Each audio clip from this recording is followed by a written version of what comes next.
السلام علیکم ورحمۃ اللہ وبرکاتہ۔ کیسے ہیں آپ سب؟ امید ہے آپ سب ایمان، صحت اور تقوی کی بہترین حالتوں میں ہوں گے انشاءاللہ۔ اللہ تعالیٰ آپ سب کو اپنے حفظ و امان میں رکھے، خوش رہیں، آباد رہیں، آمین۔ توضیح المسائل کا آج لیسن نمبر ہے 49۔ شروع کرتے ہیں تکبیرات سے۔ اللہ اکبر، اللہ اکبر، اللہ اکبر، لا الہ الا اللہ، واللہ اکبر وللہ الحمد۔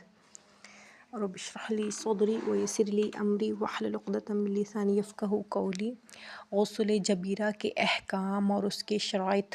غسل کے احکام اور شرائط جو جبیرہ کی صورت میں انجام پائیں سوائے غسل میت کے، وضوء جبیرہ کے احکام اور شرائط کی طرح ہیں، لیکن احتیاط واجب کی بنا پر اسے ترتیبی کی شکل میں بجا لائیں، جس کی تفصیل مندرجہ ذیل ہے۔ اگر زخم، پھوڑا یا شکستگی زخم اور جراحت کے ساتھ ہو اور پانی اس کے لیے مضر ہو، چاہے کھلا ہو یا بند، مکلف کو غسل جبیرہ اور تیمم کے درمیان اختیار ہے، اور اگر غسل کو انتخاب کرے۔ پہلا ہے کہ زخم، پھوڑے یا شکستگی کے اوپر کا حصہ بند ہو تو اس کے اوپر مسح کرے۔ دوسرا ہے کہ اگر کھلا ہوا ہو تو اطراف کی دھوئے اور احتیاط مستحب کی بنا پر پاک کپڑا اس جگہ پر رکھے اور کپڑے کے اوپر مسح کرے۔ اگر شکستگی بغیر جراحت کے ہو اور پانی اس کے لیے مضر ہو، اور اگر کھلا ہوا ہو تو غسل کے بدلے تیمم کرے۔ اگر بندھا ہوا اور جبیرہ کے اوپر مسح کرنا ممکن ہو تو مسح کرے اور جبیرہ کے اوپر مسح بھی کرنا۔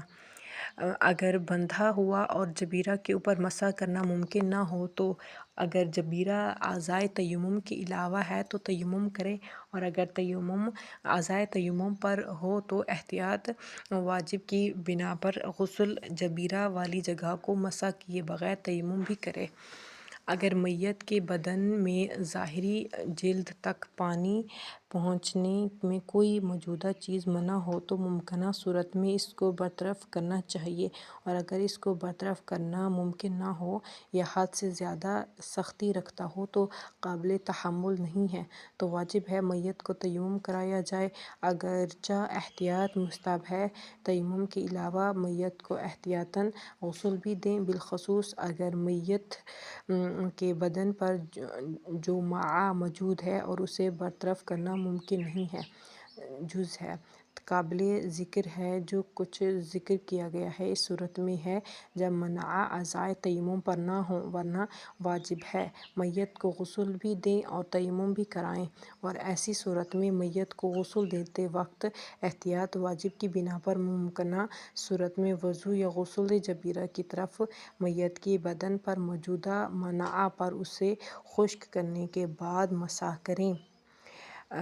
تیمم جبیرہ کا حکم۔ اگر مکلف کا وظیفہ تیمم ہے اور اس کے اعضائے تیمم پر جبیرہ ہو، مثلاً پیشانی یا اس کے ہاتھ کے اوپری حصے پر زخم، پھوڑا یا شکستگی ہو تو وضوء جبیرہ کی طرح تیمم بھی کرے۔ الحمدللہ ہو گیا۔